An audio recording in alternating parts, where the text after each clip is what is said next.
Hello everyone, I have just arrived in the town of Bowen, about a 2.5 hour ride south of Townsville. And it's a place I have passed by many times when I've been driving south, but I've never stopped into it. So I decided it was about time to have a look.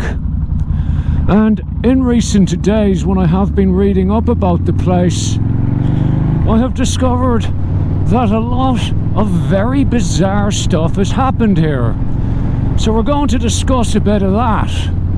But first, time for the obligatory drone shots to have a look at the place.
The first bizarre tale of Bowen I have for you involves the movie named Australia, which was filmed here in about 2007. It was directed by Baz Luhrmann, he who directed the 1996 movie Romeo and Juliet, and Strictly Ballroom and Moulin Rouge.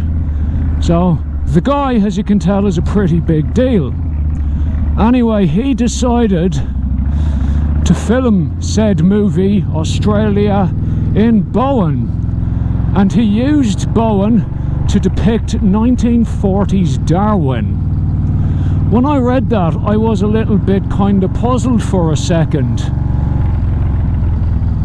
Why didn't he just use Darwin for a start? Until I remembered that Darwin was extensively bombed by the Japanese during World War II and then was, near as makes no difference, completely flattened by Cyclone Tracy in 1972. I think it's 1972. If it's not, I will correct myself here. As you can imagine, the people of Bowen got a little bit excited that a big famous Hollywood director was filming a movie in their town. The movie starred Hugh Jackman and Nicole Kidman as well. So we're talking some seriously big names here. And to mark the occasion, the people of Bowen made a sign that said Bowenwood. It was painted on the side of one of the water tanks that are on a hill in the town here.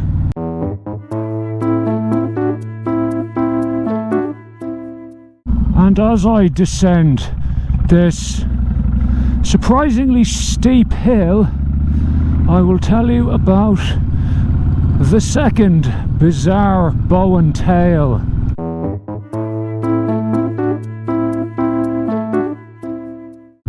And that is about a man named Fred Paterson. And Fred Paterson holds the distinction of being the only communist ever elected to federal parliament in Australia. So it was in, I think, 1944 or 5. Mr. Paterson ran for election in the seat of Bowen and won and got into parliament. And a couple of years later, he was re-elected. He enjoyed massive support in the area, particularly from the cane farmers and other blue-collar workers. He was heavily involved in the union movement, And his political career had been quite impressive even prior to being elected. He was an alderman in Townsville City Council at one point, and he even ran for election as mayor of Brisbane. He represented the Australian Communist Party. He lost his seat ultimately in the, I think it was the early 1950s, can't remember the date off the top of my head. And when he lost his seat, it's because they redrew the election boundaries to make the town of Bowen basically sit in a different parliamentary seat. And there was widespread whispers about gerrymandering and that the powers that be deliberately changed the election boundaries to get him out of Parliament. If you're not from Australia, well, let's just say North Queensland has a reputation for being very much on the right-wing end of the political spectrum. It's really quite politically conservative, and it is definitely odd that a communist would have been elected here.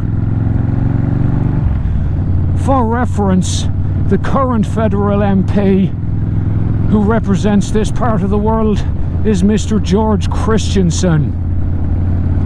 There's a lot of things you could say about him, but hey, he's definitely not a communist. Anyway, my third and final bizarre tale of Bowen is located on the side of the road just a few kilometers south of the main town. And it's definitely the most famous thing in Bowen.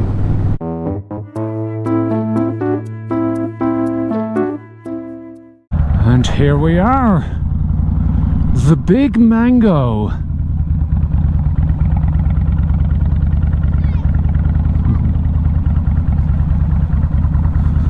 In February 2014, this mango made national headlines after it was stolen. That's no mean feat. I'll do the thing where I go and stand next to it to give it scale. You know, that old shtick that I seem to be doing a lot now. Alright, as usual, I'm 192, 6'3½".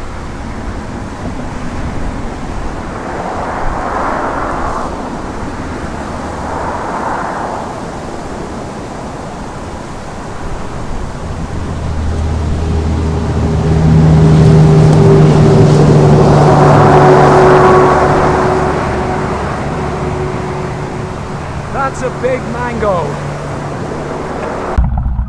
As I'm sure you can imagine, the theft of this 8-metre fiberglass lump, which went unwitnessed by anyone, definitely caused a bit of consternation and quickly became one of the biggest whodunits that this part of the world has ever seen. However, a couple of days later,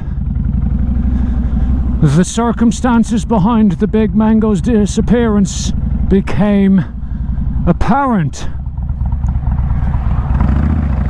It turns out it was a big publicity stunt orchestrated by the fast food chain Nando's. They used it to bring attention to a new sauce flavour they were bringing out, which apparently was mango and lime flavour. So there you have it. In 2014, an 8-metre tall fiberglass mango completely vanished and was used as a publicity stunt for a subpar fast food chain. I guess it worked pretty well though, because here I am 8 years after the fact, still talking about it. Anyway, now that I've ridden 210 odd kilometers to make a 10-minute video, it's time to ride all the way back home again. Please like, share, subscribe, all of that stuff, and I'll catch you all again soon whenever I'm bothered to make another video. Good luck!